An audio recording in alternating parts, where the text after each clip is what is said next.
வணக்கம் ஆபிரகாம்.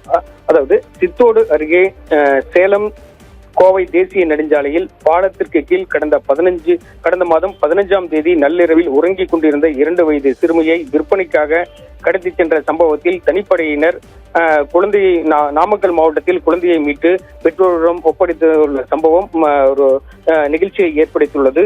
அதாவது ஆந்திர மாநிலத்தைச் சேர்ந்த வெங்கடேஷ் கீர்த்தனா தம்பதியினருக்கு 5 வயதில் ஒரு மகனும் 2 வயதில் ஒரு பெண் குழந்தையும் உள்ளது.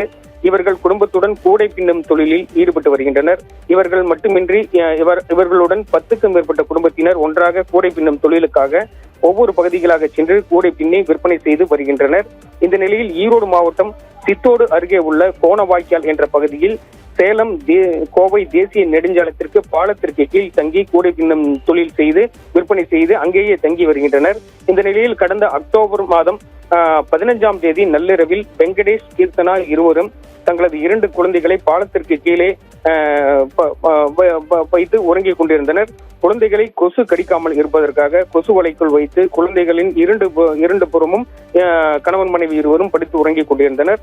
அப்போது நள்ளிரவில் முழிப்பு ஏற்பட்டதை அடுத்து வெங்கடேஷ் எழுந்து குழந்தையை பார்த்தபோது கொசு வலைக்குள் வைத்திருந்த குழந்தை கொசு வலை அறுக்கப்பட்ட நிலையில் உறங்கிக் கொண்டிருந்த 2 வயது வந்தனா என்ற பெண் குழந்தை காணாமல் போயிருந்தது தெரிய வந்தது.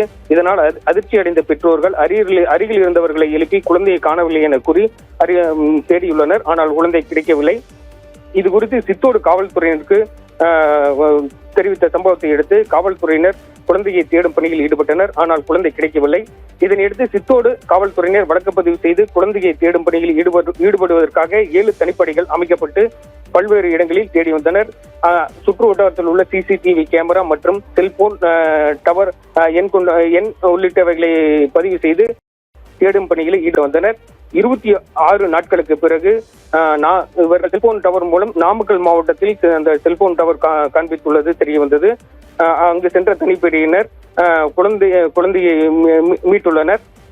இதனையடுத்து குழந்தையை மீட்ட காவல்துறையினர் சித்தோடு காவல் நிலையத்திற்கு கொண்டு வரப்பட்டு பெற்றோர்களிடம் ஒப்படைத்தனர். குழந்தையை பெற்றோர்கள் வாங்கி கண்ணீர் மல்க கட்டி தழுவி மகிழ்ச்சியை அடைந்தனர். மேலும் குழந்தையை கண்டுபிடித்து கொடுத்த காவல்துறையினருக்கு கண்ணீர் மல்க நன்றி தெரிவித்தனர். குழந்தை கடத்தலில் ஈடுபட்ட ரமேஷ் என்பவர் தற்போது கைது செய்யப்பட்டுள்ளார். மேலும் இந்த குழந்தை கடத்தல் தொடர்பாக யாரேனும் தொடர்புள்ளதா என்பது குறித்தும் காவல்துறையினர் விசாரணை நடத்தி வருகின்றனர். இந்த சம்பவம் பரபரப்பை ஏற்படுத்தியுள்ளது. தகவலுக்கு நன்றி வேலுச்சாமி.